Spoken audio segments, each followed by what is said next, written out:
Selamat malam untuk kamu yang masih dalam perjalanan menuju kasur atau kamu yang sudah ada di atas kasur. Gue Dera dari podcast Teman Tidur dengan segudang cerita yang mengantarkan kamu ke dunia mimpi.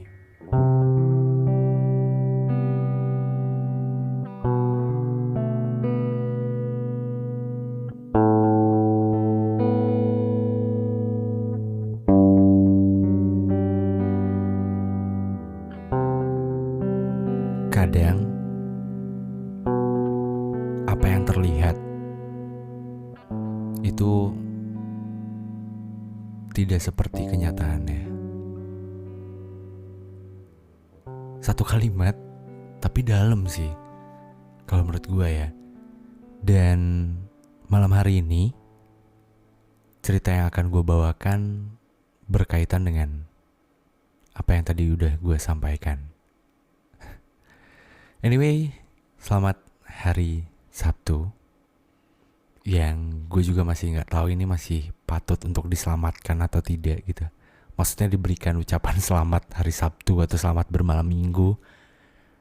Karena buat gue pribadi kayaknya sama aja. Malam minggu kemarinnya lagi. Gue gak tahu ini udah malam minggu keberapa. Dan bodo amat juga sih sebenarnya. Tapi terlepas dari itu semua, malam hari ini seperti biasa gue akan membacakan atau menceritakan satu cerita yang tentunya cerita ini semoga bisa bikin lo tertidur ya dengan nyenyak dan gak bikin lo susah tidur tentunya. Tapi terlepas dari itu semua, cerita ini menurut gue menarik sih. Dari judul yang dikirimkan ke email hai.temantidur@gmail.com itu menarik sih sebenarnya. Jadi dia kasih judul Mantan Idaman. Sontak seketika gue kayak penasaran gitu, kayak mantan idaman, kira-kira kayak gimana ya mantan idaman gitu.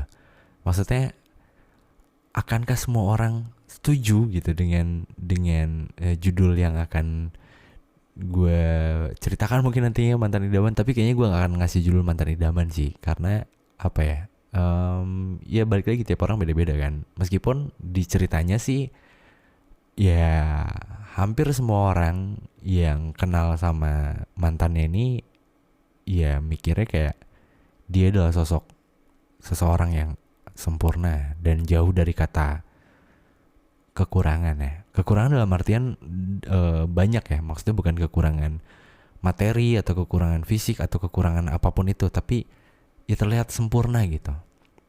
Nah, mungkin gue langsung masuk ke ceritanya aja kali ya, karena menarik sih buat diangkat kalau menurut gue.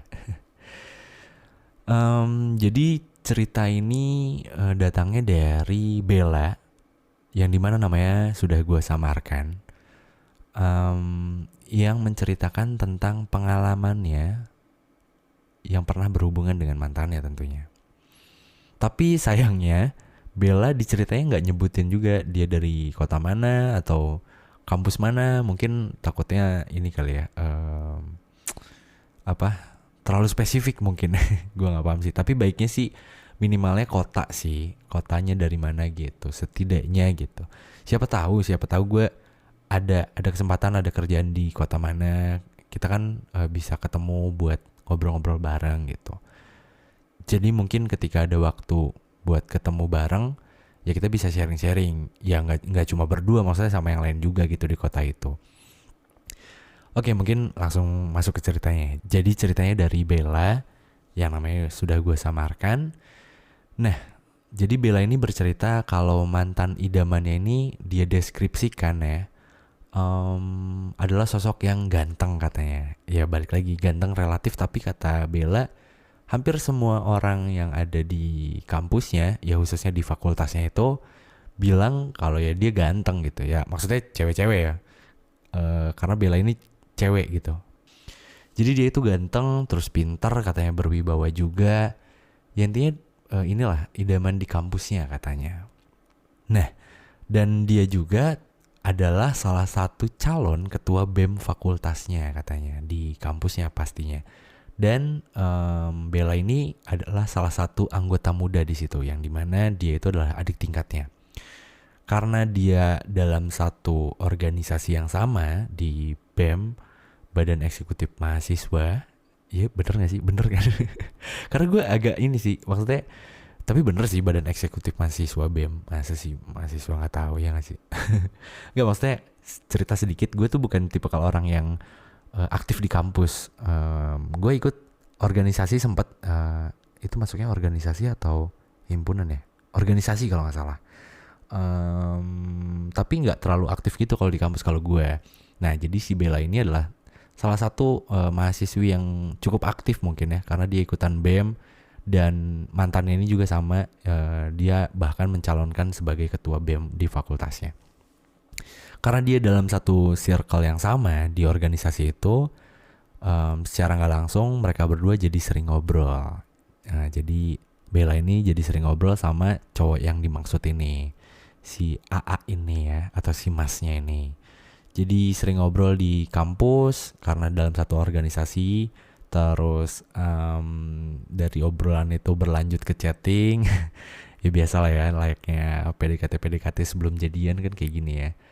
Chatan sama dia dan akhirnya jalan sama si cowok yang dimaksud ini.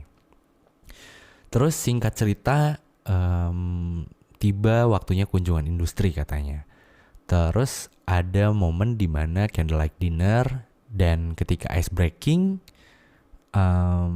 si cowoknya ini nembak Bella. Wah, kebayang gak sih lo di situ lagi candlelight dinner gitu kan? Terus lagi ice breaking juga, orang-orang lagi santai.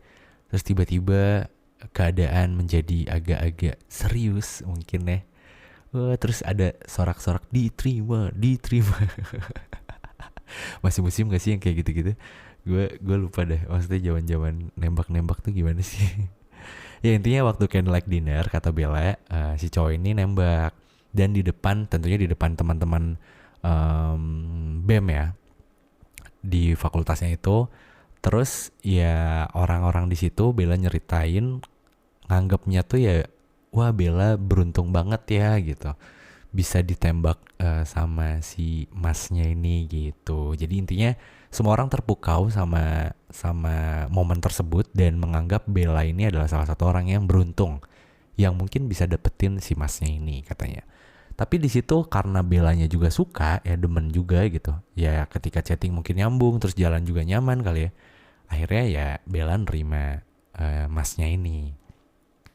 Nah setelah kejadian itu orang-orang ya makin mikir, maksudnya bukan makin mikir, kayak apa ya, beranggapan ya bener-bener wah Bella keren. Ya mungkin gue mikirnya kayak sering dicengin gitu, kayak baru awal-awal jadian kayak wih gila, ceweknya ini ya, ceweknya masnya ya, ceweknya gitu-gitu gak sih biasanya kalau baru jadian-jadian, ya gak sih? Intinya orang-orang anggapnya Bella adalah orang yang beruntung.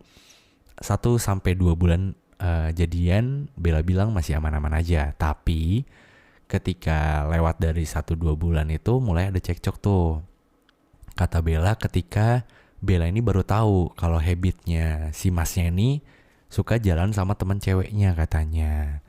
Tapi di sini unik, maksudnya sebenarnya Bellanya nggak masalah sih. Bella sih nyeritain, maksudnya gue nggak masalah sama si masnya yang suka main sama teman ceweknya. Karena ya udah temenan, mungkinnya mikirnya ya intinya nggak bermasalah. Dan gue juga termasuk cowok yang suka main sama cewek, maksudnya temen cewek gitu. Ya tapi sama temen cowok juga suka, maksudnya gak mungkin kan kita harus main sama cowok terus atau main sama cewek terus, bosan gak sih? Ya siapapun itu yang bisa diajak main, ya kalau bisa main kenapa enggak gitu. Jadi intinya Bella ini sebenarnya gak masalah ketika si cowoknya ini, si masnya ini suka main sama temen ceweknya, meskipun cuma berdua gitu. Tapi masalah itu malah terjadi ketika si masnya mulai upload di Instastory katanya, di Instagramnya, yang dimana masnya ini lagi jalan berdua sama si teman ceweknya itu. Nah jadi orang-orang berasumsi, orang-orang ya maksudnya orang-orang yang di sini yang diartikan adalah teman-teman masnya di sosial medianya mungkin ya, yang dimana mungkin punya circle yang beririsan dengan Bella.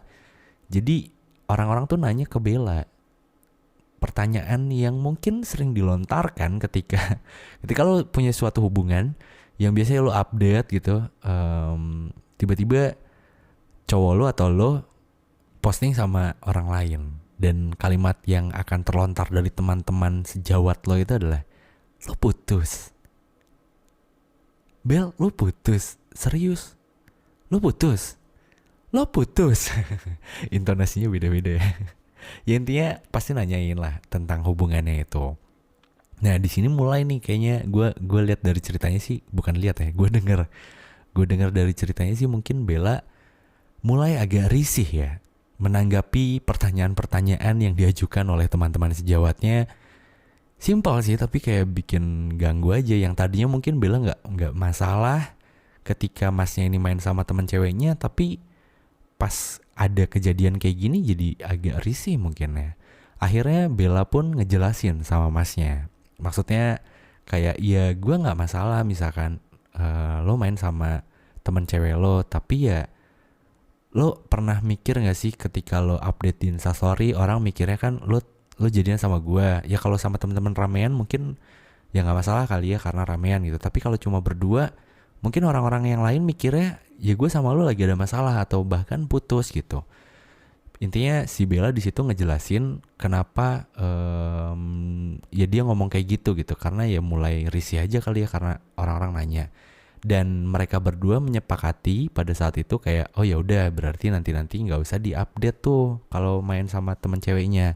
Dan yang bikin gue salut adalah ya Bella masih tetap terima gitu loh. Maksudnya terima ya nggak masalah lo mau main sama temen cewek lo berdua pun nggak masalah asal jangan update Instastory katanya gitu. Maksudnya jarang loh ada cewek yang kayak gitu ya gak sih kalau menurut gue ya. Ini buat cowok-cowok yang dengerin nih, ya gak sih lo pernah dapetin gak sih cewek yang kayak gini? Susah cuy.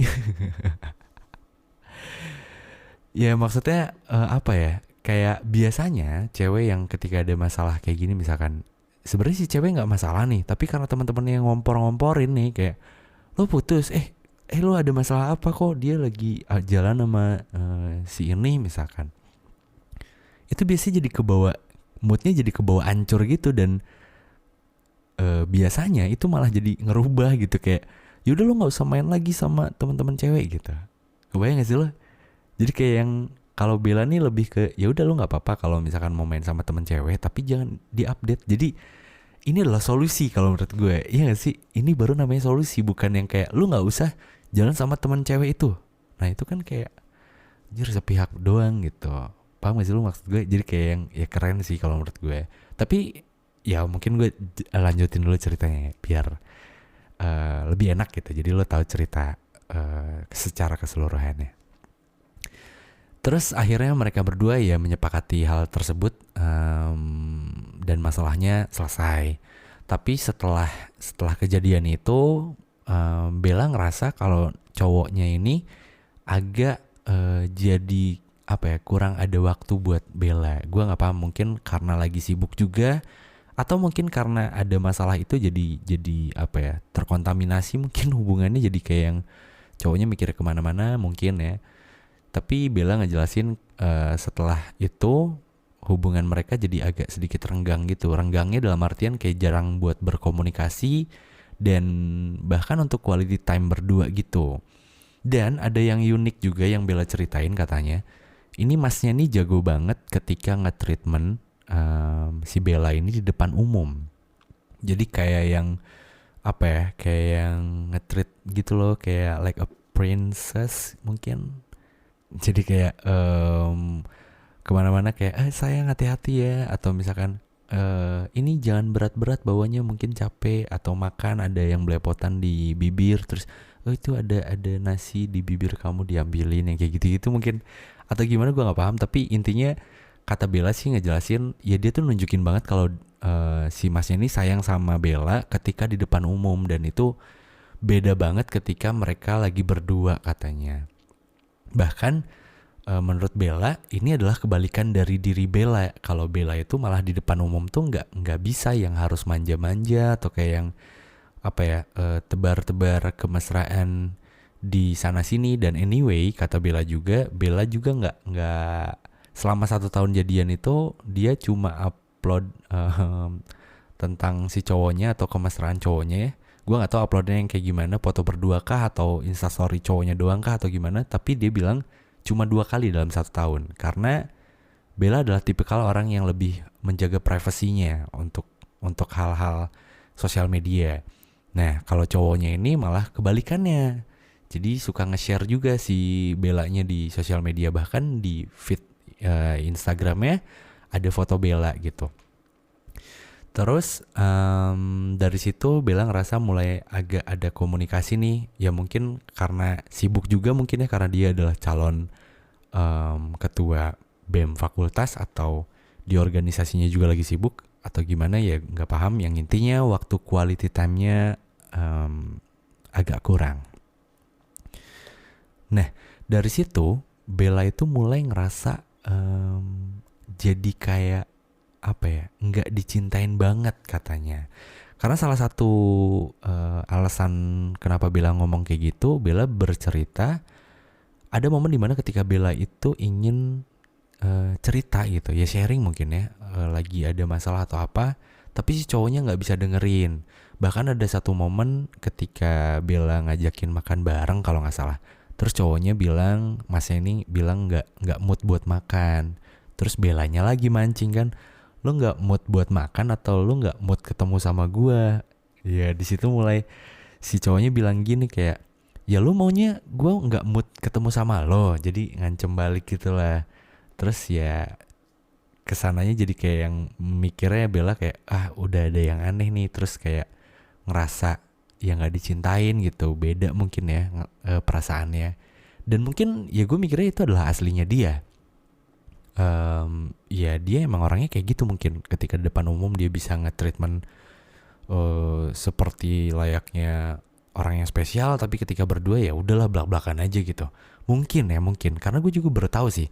Karena kalau gue tipikal kebalikannya. Kalau gue kayak kalau depan umum biasanya nggak terlalu nge-share banget manja-manjaannya, tapi kalau lagi berdua wah gue manja parah sih. Maksudnya kayak yang tiba-tiba gue cerita, tiba-tiba gue apa gitu lah. Ya intinya beda lah kalau gue. Tapi untuk beberapa waktu juga kalau depan umum kadang gue juga ketika lagi manja-manja ya manja-manja gitu. Ya itu gue beda cerita sama masnya ini yang dimaksud sama Mbak Bella ini. Jadi intinya setelah kejadian itu Bella ngerasa kayak ya nggak dicintain banget. Dan dari kejadian itu juga Bella mikirnya kayak ya udahlah kayaknya emang kita nggak cocok dan kita harus selesaiin ini. Dan di situ Bella mutusin pacarnya ini.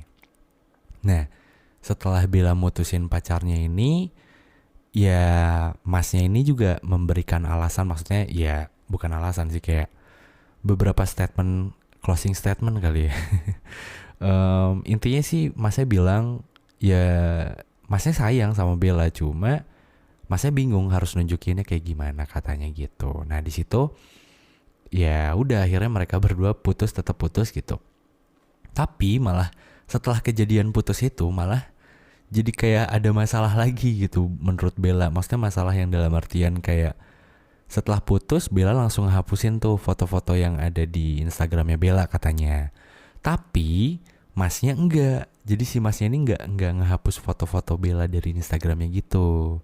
Nah dari situ mulailah orang-orang mikirnya yang salah itu ya Bella, yang nyebelin itu ya Bella, yang sosokan itu ya Bella. Intinya semua tertuju sama Bella gitu. Jadi kayak seolah-olah wah si Bella nih nyakitin si masnya. Aduh kasihan banget ya, udah cakep, udah pinter, udah ini ditinggalin lagi sama pacar. Nggak beruntung, bukan nggak beruntung, bukannya bersyukur dapat. Mungkin kayak gitu ya omongan-omongan tetangga yang bikin pedes kuping gitu ya. Ya intinya di situ Bella dapat seliweran omongan yang dimana orang-orang mikirnya ya Bella yang salah, tapi sebenarnya kan ya Bella juga sebenarnya sayang gitu. Bahkan dia bertahan 1 tahun meskipun orang-orang nggak tahu aslinya gimana gitu. Nah tapi setelah putus itu dan si masih pajang fotonya Bella itu di sosial medianya, ya apa ya, orang-orang jadi mikirnya si masnya tetap jadi cowok idaman gitu, dan Bella ya cuma cewek bego yang udah nyanyain si masnya. ini Bella sendiri loh yang ngomong gitu. Jadi Bella di ceritanya tuh gue highlight ya. Orang-orang mikirnya dia tetap jadi cowok idaman di dunia katanya. Dan gue adalah cewek bego yang udah nyanyain dia. Nah di sini gue agak terenyuh sih cuy, kayak yang anjir, apa ya? Gue nggak kebayang jadi Bella gitu. Tapi bukan berarti gue menyalahkan si masnya juga. Ya gue selesaiin dulu ceritanya bentar lagi sih. Nanti paling di akhir ya. Jadi Bella itu ngerasa jadi kayak nggak berguna banget ketika punya hubungan sama masnya karena mungkin ya nggak dianggap juga gitu. Bahkan Bella bilang kayak seolah-olah cuma jadi kayak pajangan doang yang nengger di sosial medianya si masnya. Ya udah, padahal ketika mereka menjalani hubungannya ya Bella merasa tidak dicintai sebegitunya atau tidak diberikan perhatian sebegitunya katanya.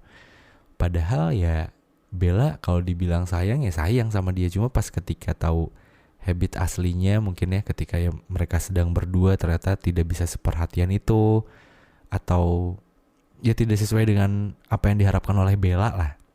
Yang akhirnya putus adalah salah satu jalan keluarnya. Nah, jadi ceritanya tuh kayak gitu. Intinya mereka berdua putus dan ya cowoknya tetap jadi cowok idaman dan orang-orang mikirnya Bella adalah cewek bego yang udah nyanyain masnya ini yang adalah cowok idaman di dunia. Oke, menarik ya ceritanya. Kalau menurut gue sih menarik. Maksudnya dari cerita Bella nih, kan yang ngejalanin hubungan tuh Bella sama masnya. Cuma dari perspektif Bella, dari sudut pandang Bella tuh Bella ngerasa gak dicintain sebegitunya. Karena ketika Bella butuh waktu untuk berdua atau butuh temen, partner sharing, tapi masnya gak bisa memenuhi itu. Sedangkan masnya ini bisa jago untuk nge-treatment si Bella ini ketika di depan umum. Berbanding terbalik dengan Bella yang tidak terlalu suka untuk diberikan treatment di depan umum yang kayak gitu. Paham sih maksud gue, kayak yang setelah dijalanin ternyata iya emang gak cocok gitu. Mungkin fase PDKT dan jadian beda ya mungkin iya. Tapi kalau menurut gue sih ya balik lagi seperti yang di episode-episode sebelumnya gue sempat bilang juga, akan lebih baik ketika PDKT itu ya gak terlalu cepat gitu. Paham gak sih lo maksud gue? Jadi jangan terlalu cepat banget PDKT terus jadian. Meskipun gue adalah tipe orang yang cepet PDKT terus jadian ya. Tapi maksudnya gini, akan selalu ada konsekuensi yang akan diambil. Kebayang gak sih maksud gue? Jadi kayak ketika lo memutuskan untuk jadian cepet nih, berarti akan ada masanya lo baru tahu nih aslinya kayak gini, lo baru tahu nih ini kayak gini, lalu lo bisa terima apa enggak gitu. Nah kalau misalkan lo gak bisa terima, baiknya lo jangan terlalu cepat. Jadi lo bener-bener harus tahu dulu nih pasangan lo, calon pasangan lo itu sebenarnya orangnya kayak gimana gitu. Kalau misalkan masih belum kelihatan aslinya ya jangan dijadiin dulu. Nah kalau misalkan ada yang pertanyaan yang nanya ke gue, terus sampai di fase mana gue bener-bener bisa tahu kalau itu adalah aslinya? Nah gue juga nggak tahu tuh. Itu juga gue nggak tahu, makanya ya itu PR di lo sih. Lo yakin kan nih orang aslinya kayak gini? Kebayang gak sih lo? Bahkan ada lo sempat dengar gak sih kayak yang ketika lo mau lihat aslinya orang, cobalah ajak orang itu untuk naik gunung. Di situ dia bakal kelihatan tuh aslinya semua, dia orangnya kayak gimana. Nah itu salah satu cara tahu aslinya orang dengan cara naik gunung. Nah mungkin lo pakai cara yang lain gitu, tanpa harus naik gunung. Mungkin karena lo bukan tipe orang yang suka naik gunung, pakai cara apa biar lo tuh tahu aslinya gimana gitu. Kalau menurut gue. Tapi ya apa ya, gue sih percaya sama pepatah sih, yang ada pepatah yang mengatakan ya intinya sepintar-pintarnya kita menyembunyikan bangkai itu pasti bakal kecium juga gitu.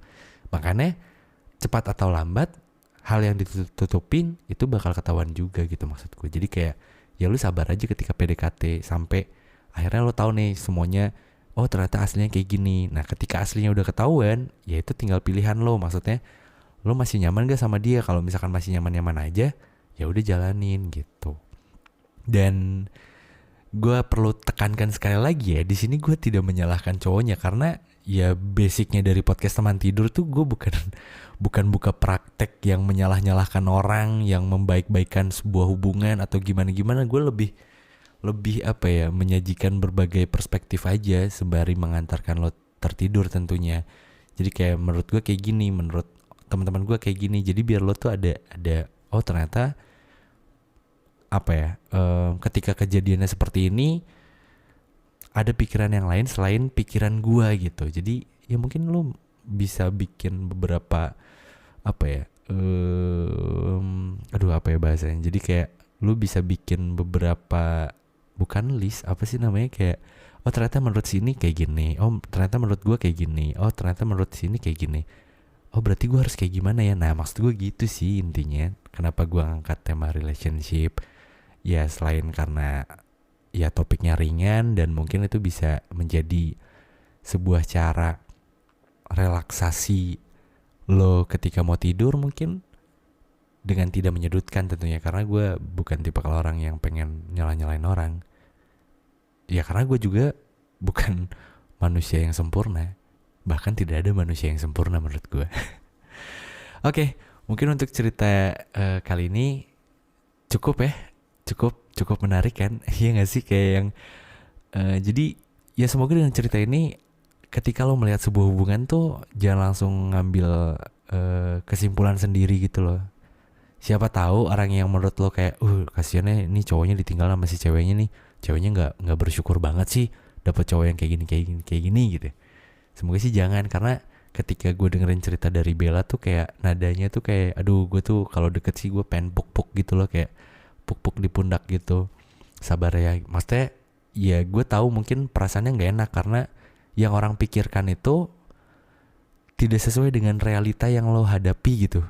Kebayang gak sih, jadi kayak yang kayak gitu-gitu. Sabar ya Bel, yang namanya udah gue samarkan. Ya lo pasti tau lah ini cerita lo, karena gue juga tadi udah balas sih si ceritanya.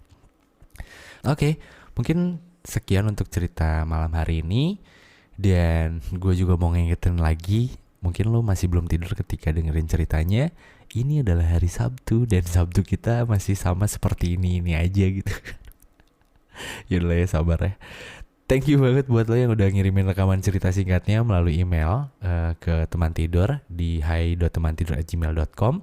Dan buat lo yang mau bercerita pun itu boleh banget, lo bisa kirimin ke email dalam bentuk rekaman cerita atau dalam bentuk tulisan. Untuk yang rekaman cerita itu maksimal 8 menit. Jadi kalau bisa jangan terlalu panjang karena gue takutnya gak fokus ngedengerin ceritanya. Dan jangan lupa untuk cantumkan kontak yang bisa dihubungi seperti WhatsApp dan Instagramnya. Karena jika situasi dan kondisinya memungkinkan, gue bakal ajak untuk bikin podcast bareng di podcast teman tidur tentunya. Tapi yang perlu diingat adalah gue gak menjanjikan ketika lo bercerita lo bakal keluar dari masalah lo. Di sini gue hanya berusaha untuk menjadi pendengar yang baik karena gue tahu lo yang lebih tahu kemana hati lo akan bahagia. Gue Dira dari podcast teman tidur dengan segudang cerita yang mengantarkan kamu ke dunia mimpi. Good night.